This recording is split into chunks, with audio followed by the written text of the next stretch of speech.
Hello and welcome to Bombchu. It's another long, scorching summer month, and while the world begins to once again shut down outside, we've got another Humble Bundle to take our mind off things. Last month Austin picked up the slack and covered for me, and this month we've got the reverse, with myself and Tyler taking the brunt of this month's bundle. But how much of it was a slog, and how much made our time fly by with joy? Let's take a look and find out.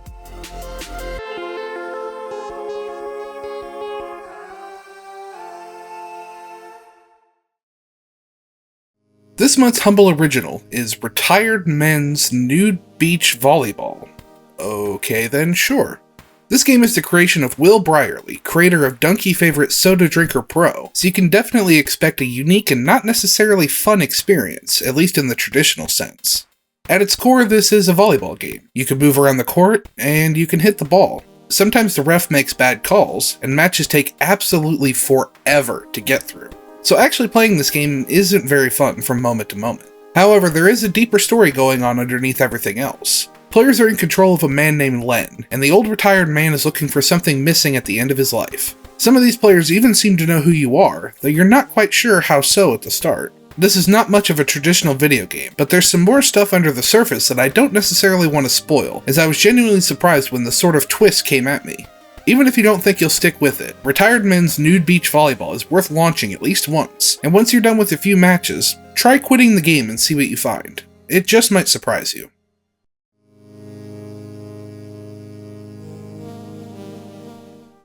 Encodya is a point-and-click adventure game from developer Chaosmonger Studio and released in January earlier this year. Encodya is about Tina, a young girl living on the streets, and her personal robot, Sam 53, just trying to get by in a dirty and grimy futuristic landscape. This is the world of Neo Berlin in the year 2062, and it looks an awful lot like Blade Runner. That's definitely the aesthetic they're going for, just with a more German influence this time around, and some of the shots and locations look like they were ripped straight from the world of Blade Runner. It's a very neat art style and aesthetic, one that capitalizes on the strengths that design offers, while also adding its own cutesy, simplistic charm to the whole thing, making it feel more unique. Encodya also tries to claim at the start of this game that it isn't making any political stances, or offering any opinions on real-world figures in politics. But within the opening hour of the game, we're introduced to Mayor Rumpf, a blonde-haired tyrannical leader who is overweight and likes to yell a lot. Gee, I can't possibly imagine who they're talking about or what their opinion of this person might be. Despite these dubious claims of neutrality, the story and setting are the strongest point going for Encodya, and it does a lot to draw players in. The gameplay is, well, it's a classic point-and-click adventure game, for better or worse. You'll be clicking to move your characters around the screen, clicking on edges and doors to transition to new screens, picking up seemingly useless items, and using items on other items as well as stuff in the world to solve puzzles and progress. It's about as basic a point-and-click game can get, which makes the inclusion of an in-game tutorial video so baffling. Yes, there's an in-game tutorial video, and it goes on for way too long about how to play a point-and-click adventure game. While I'm sure there are newcomers to the genre out there, I can't imagine there's too many of them that decided to start with an indie Kickstarter game. Even if they are, it's not like point-and-click mechanics are all that complicated to figure out. The mechanics are the name of the genre. You point, and you click. Encodya mixes things up a bit by having you control two characters, Tina as well as the robot, with each one being useful for solving specific puzzles or talking to different characters with different results. In the end, there's not a whole lot else for me to say about Encodya. The story is interesting so far, and I'd be lying if I said I wasn't intrigued and wanting to see more. However, the core gameplay of a point-and-click adventure game just isn't going to appeal to a lot of people in the modern day and age, especially since Encodya sticks to the old-school mentality of, try using every object with every other object, both in your inventory and in the entire world, style of puzzle solving. They do offer in-game hints through dialogue with Sam, as well as the ability to highlight items in the environment that you can pick up. However, at the end of the day, you're still going to be required to do a lot of pixel hunting, as well as random item usage. I'm sort of a fair-weather fan when it comes to these kind of games, so a good story, a few hints, and an occasional use of a walkthrough can get me to spend some time with a game like Encodya. However, you should already know if you like this genre, and Encodya isn't really doing anything to change your mind about that. If you like these kind of games, you'll dig Encodya. If not, you'll just end up frustrated, confused, and quickly moving on to something else.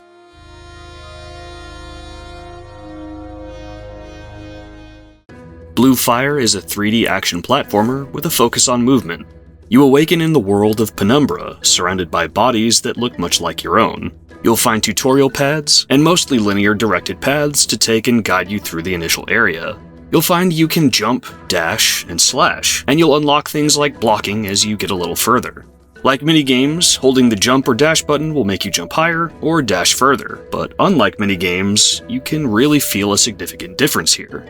After the first area, the game opens up a bit, and you'll start to find void entrances, which lead to self-contained platforming challenges like you might find in A Hat in Time or in Super Mario Sunshine.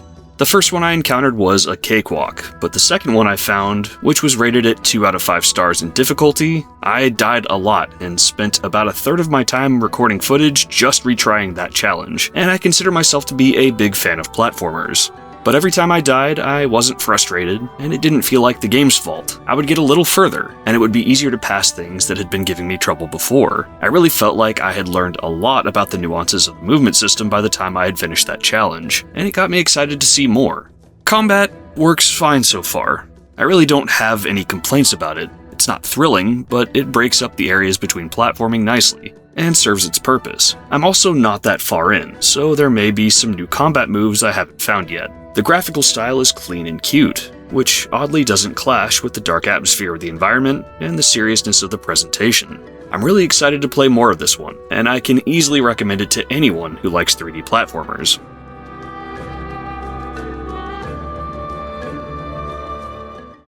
Nowhere Prophet is a deck-building roguelite from developer Sharkbomb Studios and released in July of 2019. You start the game by hearing the final dying message of some powerful robot, thus turning you into the game's titular prophet. You immediately set out with your followers to head to some destination that the robots revealed to you, gaining followers, equipment, and supplies along the way. Right off the bat, I really enjoyed this setting and the bits of story we're given early on. It's like a Mad Max post-apocalyptic world, but with a little bit of cyberpunk style to it as well. Every stop along your trail gives you some flavor text for the area and the world, helping to make the setting feel fully realized. Gameplay on the world map is similar to Slay the Spire, and has you choosing your stops along a set number of different paths as you make your way to the end boss of that area. Some areas you'll find supplies or followers, while others will throw you into combat. Combat in this game is more akin to Hearthstone or Magic the Gathering, with some of the roguelite elements also coming into play. Your followers are your minions, or cards that you play onto the battlefield. These can then attack either enemy minions or the leader himself. Destroy the leader and you win the fight. If a follower is killed in battle, they become wounded. When a wounded follower is killed, that card suffers permadeath and is removed from your deck. Followers can have different abilities, like Taunt, which prevents the enemy from attacking your leader if it's on the field, or Fury, which can activate a number of abilities as they enter the battlefield. Everything will come very naturally to anyone who's played Hearthstone or Magic before, and the tutorial helps to onboard newcomers to the genre as well. Alongside your Caravan deck, which contains all your followers, you have a Leader deck as well. These contain abilities and powers that pertain directly to your leader, their equipment, and their level. As you win combat encounters, and sometimes from doing other random story-based encounters as you travel, you'll earn experience to level up your leader, food and supplies for the road, and other items to help bolster your followers' faith as you journey from area to area. This was a game I wasn't really expecting much out of, as I had never heard of it before, and deck-building roguelites are seemingly a dime a dozen on Steam nowadays. However, I ended up really loving my time with Nowhere Prophet. The combat is intuitive and it's fun to play around with some of the card interactions. It seems like the AI isn't as clever or intelligent as it could be, but it also keeps the experience fairly light and fun for a casual playthrough. If you're a fan of Slay the Spire or card games like Hearthstone and Magic, you'll definitely want to give Nowhere Prophet a shot, and I can't wait to play more myself.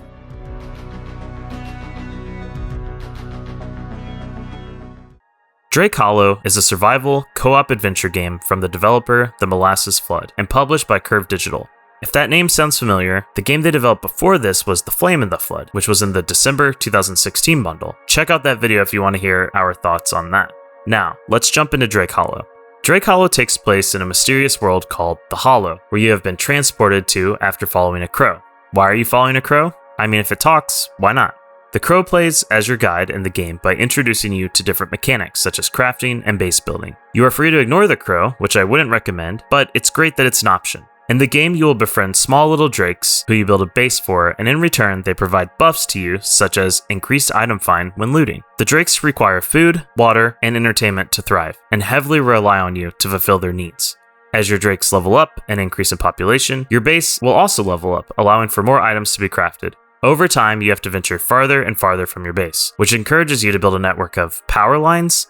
Not really sure how to describe them, but they allow you to grind on them similar to Sunset Overdrive. One of the better parts about this game, though, was the combat. It was pretty challenging. I died multiple times, and it felt really solid. You have several melee and ranged weapons at your disposal, which made for some interesting combinations, like a baseball bat with a bow. The style of this game was beautiful, and the music was so chill. Unfortunately, this game isn't very fun though. I've played it single player and with a friend, and despite this having everything I usually like in a game, I just couldn't get into it. I would recommend giving it a try, but don't waste your time if you aren't having a good experience in the first hour.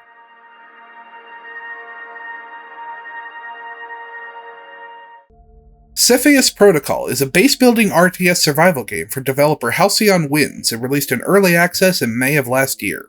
Cepheus Protocol takes inspiration from classic RTS games like Company of Heroes and adds that familiar zombie twist to the formula. You'll take control of a small group of units, establish a base in the city, and attempt to take it back from the infected, while also trying to track down Patient Zero. You'll need to establish a base in different zones of the city, creating smaller units of soldiers, scientists, and other specialty units, in order to expand your control over the map. In the meantime, Patient Zero will continue infecting civilians, turning them into zombies that will eventually seek out defensive structures and zones and begin attacking them. All of this is fine and dandy, if I could get a basic grasp on some of the aspects of this game. The tutorial is mostly through a slideshow of images given to you at the start of every game, as well as available through a menu option.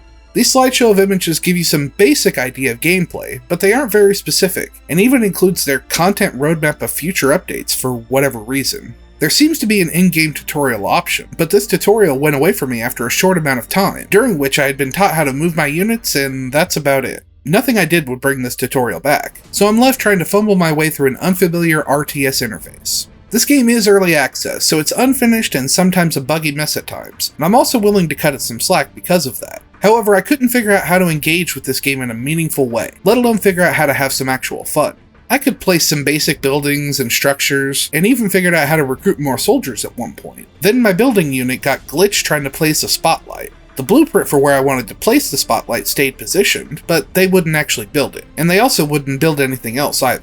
This didn't have too much of an effect on me, unfortunately, as where I had selected my starter base was kind of cramped with other buildings that I couldn't seem to get rid of. So with no room for expansion, and no desire to pick up and move once again to start over, I marched my soldiers into enemy territory. They marched ahead blasting zombies as they went, which was kind of satisfying to watch, until eventually they were overwhelmed and killed. With them died any desire I have to put more time into this game. Cepheus Protocol has no meaningful or really working tutorial, combined with a deep RTS interface and mechanics, which makes for an incredibly steep learning curve, one that I just don't feel Cepheus Protocol has earned the right to ask for the time investment to climb. If you're really into Company of Heroes styled RTS games, and still haven't gotten sick of zombies yet, you might be able to have some fun with Cepheus Protocol. For everyone else, your time is better spent elsewhere.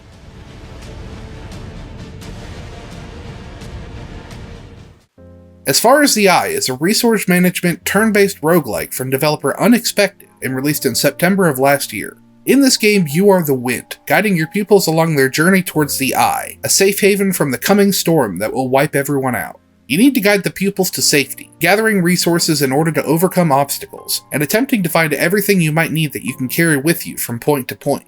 Each point on the map represents a sort of level, where the majority of the gameplay takes place. You'll move your pupils around a hex grid map layout, uncovering the details and resources available as you do. Once you've decided on what route you want to take on the map, you'll need to begin acquiring the resources needed to overcome whatever obstacle lay ahead on that route. Pupils can be assigned to resources, many of which will simply be taken back to the caravan, which serves as your main base of operations. Some resources require a building to be constructed by the pupils before the resource can be gathered, such as a quarry to collect stone.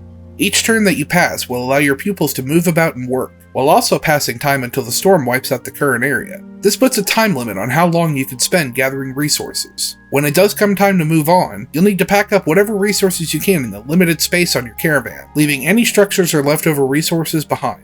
Eventually, you can build new structures, like markets to trade for otherwise unavailable resources, as well as upgrade existing structures, turning some of them into mobile structures that will move with you from area to area. That's basically the game. They spice some things up with random events, larger maps, types of biomes to explore, and other small details that help add a little bit of variety. However, the core gameplay is always gather resources, move on to a new area, and then gather more resources. It feels less like you're playing a god game where you control the wind, and more like you're playing as a resource drone in StarCraft. The core gameplay loop can be somewhat relaxing, but it's more boring and tedious than anything else to me. Everything I did in this game just felt like busy work. The setting and atmosphere are well done, and the art style and music are really great. However, it's not good enough to carry a mediocre game on its own, which is unfortunate, as the whole experience just ends up feeling very mediocre at best. It's not outright terrible, but it's just so dreadfully boring that I was longing to play just about anything else by the end. If a turn-based resource management game sounds like your boring cup of tea, you might be able to get some enjoyment out of this game.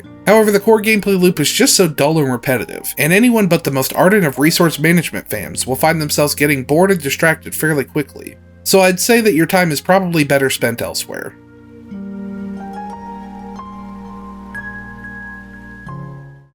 Carto is a puzzle game where you rearrange maps. You know, like a cartographer. Wait, I made that joke already? Yes, we did cover this game about a year ago when it showed up in the September 2020 bundle as a sneak peek. Here are my thoughts from back then. You start off with one square of the map, which you can freely walk around on. As you find more, you can place them however you like, as long as the tiles they touch match the type of land they have on their edges. Don't like where you placed a tile? Move it. As you explore, you'll run into people who want you to help them in one way or another, usually by setting up tiles in a specific way on the map, making new things appear where once there was only simple land. It's a cool concept, and it has a cute art style, with some great potential for puzzles, and a solid interface for using its main mechanic. If you like little indie gems with charm, and especially if you enjoy matching tile edges in games like Carcassonne, give this one a shot.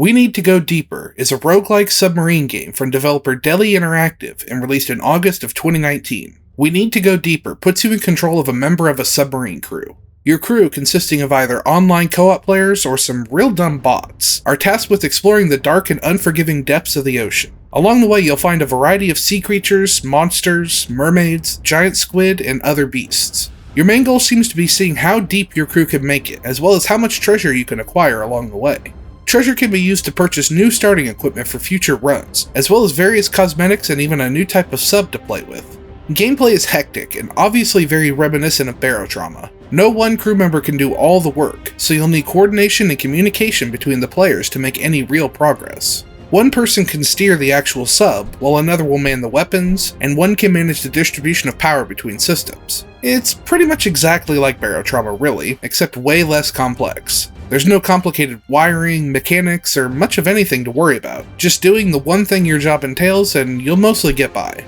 Sure, if you come under attack, you might need to hop off your station and go fix a leak or kill an intruder, but it's incredibly basic even under these hectic circumstances. I really wanted to like We Need to Go Deeper, but it's just so bare bones an experience that I don't really feel a need to go back and experience more. It's like an early beta of Barotrauma, with a Tim Burton / Don't Starve aesthetic thrown on top to try and make it unique. It's not really bad or poorly made, it just doesn't have all that much to offer beyond the very base level gameplay loop. If Barotrauma was too much for you, but you still liked the base experience, you might be able to drag some fun out of We Need to Go Deeper. As for myself, I won't be coming back for more on this one. Captain's Log. C date, August. I'm trying to blend in with this new crew, but they're a weird lot, and being underwater isn't making them any less weird. Every time they crouch down, I swear their hips just disconnect and pop up to their armpits. It's like watching a bunch of crab people scuttle around the ship. When they're not crab walking, they're violently hurtling and rolling around like some kind of gymnast with the bends. Every life form we come across, they blast it with missiles, or hop out of the sub and beat it with wrenches. It's a violent lot, and I couldn't wait for my chance to get out of there for good. I just hope they don't come after me, and I hope this experience doesn't return to haunt me either. This is Captain Chris, signing off.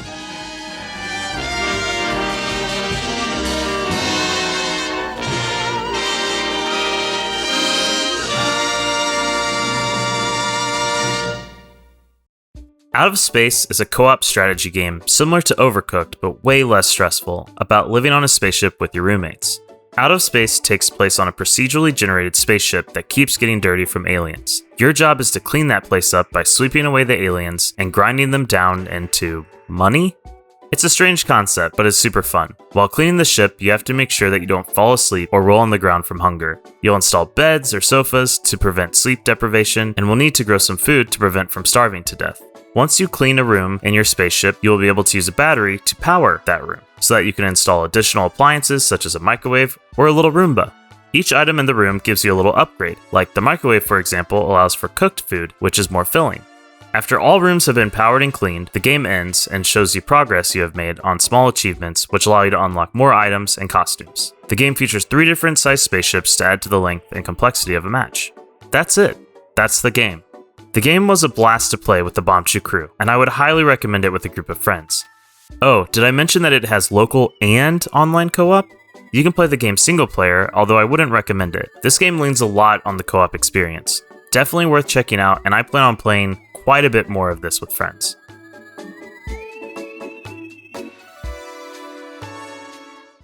Superliminal is a game about perspective. You're playing in a dream world, where objects are always as big as they appear. You can grab most objects no matter how far or close they seem to be, and similarly, you can drop them in the same way, which will change their size relative to the room that you're in. This simple but mind-bending mechanic is the basis for how you'll be handling puzzle after puzzle, and an experience that reminds me of my first time playing Portal, just having my mind blown moment after moment. I don't know what else to say. It's really, really good, and it's really short, only a few hours long. I don't want to spoil specific puzzles, or really anything else about the game. It has a unique and really well done mechanic with the perspective-based puzzles, and it's a really well-polished game. If you like puzzles at all, play this game. Even if you aren't that into puzzles, this game is quite unique and worth a try if you're already getting the bundle anyway.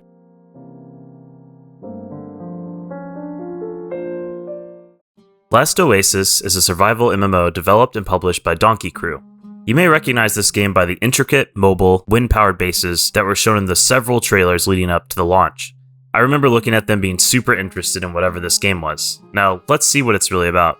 Last Oasis takes place in some sort of post-apocalyptic Earth where a cataclysmic event halted the rotation of the Earth, resulting in 2 extremely harsh environments, which forces the survivors to be nomadic to live in the middle of the 2. You play as one of these survivors and are first tasked with learning the basics of survival, such as building tools, weapons, and a campfire. Once you get past the initial tutorial, which I highly recommend, you can then start to build your first walker, which is essentially a mobile base. Your walker can be upgraded and can store items such as that campfire that I mentioned. It's your run-of-the-mill survival game, but does have a really interesting setting in my opinion, and the mobile bases really separate this apart from other games.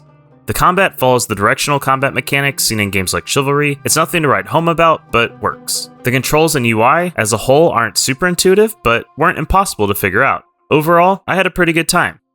Let's talk a bit about the state of the game. Last Oasis is an early access game, and the developers are still supporting the game quite a bit. This is good. Another thing is that the servers have been wiped more than once, and I imagine this will continue. It makes sense as the game is in early access, but maybe wait to jump into this one if you're worried about all your progress going away. One thing I will say about this game that I think other MMOs similar to this should follow is that while you are offline, depending on how you log off, your character and walker can be safe, so that you don't have to worry about the other players raiding you while you are asleep or, I don't know, busy doing life stuff. All that being said, I plan on playing more of Last Oasis and seeing if my friends want to check it out with me. I'm not a big MMO fan, but I love survival games, and this one seems to be a good fit for me right now. I might fall off in the late game, but I want to see where this goes and how intricate the walkers really get.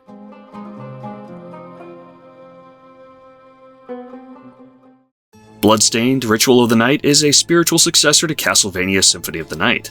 Without getting into a whole history lesson, Symphony is pretty much what defined Metroidvanias as a genre, so Bloodstained is definitely a Metroidvania, and does a lot to harken back to the olden days of the genre. It's an action side-scroller where you play as Miriam. You'll be fighting demons using melee weapons or guns, along with magic that you'll have a chance of learning from specific enemies. You can get stronger by finding new gear, leveling up from getting experience from monsters, as well as getting lucky and acquiring more of the same magic from enemies you encounter a lot. Initially, you'll find that there are a number of areas in the castle that you can't access, but as you progress, you'll unlock abilities that allow you to traverse in ways that you couldn't before, such as a double jump. I mean, it's a Metroidvania, but it's also in the top tier of the genre for a reason.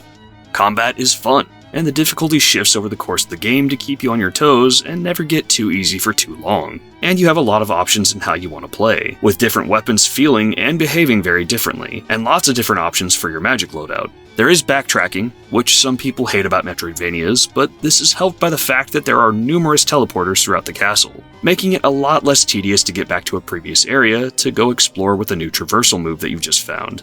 If you hate Metroidvanias and aren't looking to change your mind, well, I'd say don't pick up the bundle just for this game. But if you're already picking it up for some of the other games on offer, maybe give this one a try anyway. You might be pleasantly surprised.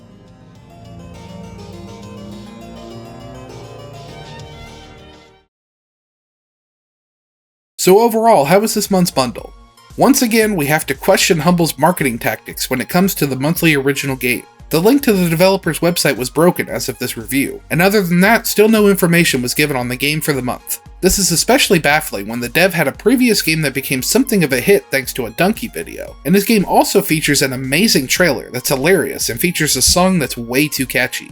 Humble, please, we beg of you, market your originals each month. Please, just a little bit. As for the rest of the bundle, in the games that I covered, it seemed kind of lackluster at first glance. Divisive genres in games like Encodya, as well as an early access mess in Cepheus Protocol paints an ugly picture for most. However, the highlights of this bundle definitely stand out as being worth your time. Bloodstained is one that I've been wanting to get my hands on for a while, and there were a few surprise hits for me in games like Nowhere Prophet and Out of Space. Overall, it's a fairly quality bundle that thrives on the strength of its indie titles, and refuses to be dragged down by a couple lackluster choice options. Well, first, I want to thank Tyler and Chris for taking on more of the games this month while I've been slammed at my day job. Getting to take 4 games of my choice left me with only games that I really enjoyed, and it got me to thinking about the initial concept of Humble Choice. When it was first brought up, I never thought only getting to pick 3 games would be a good idea. But as I've slowed down adding games to my library and gotten busier in life, suddenly this month it made a lot of sense. That said, already owning Bloodstained, I don't think I'd feel great about paying $15 for Blue Fire, Carto, and Superliminal when other people are paying $12 to get everything. Either get rid of the basic tier, or start giving it a more appealing price when you put the premium plan on sale. This Humble Choice had quite a bit of co-op games, which I always love to see. Of all of them though, my recommendations would be Out of Space. It's a great game and I definitely will be playing more of it in the near future. As far as single player stuff goes, I'm really interested in checking out Carto and Bloodstained. Not bad, Humble. Not bad. If you're interested, here's a cost breakdown of each of this month's games.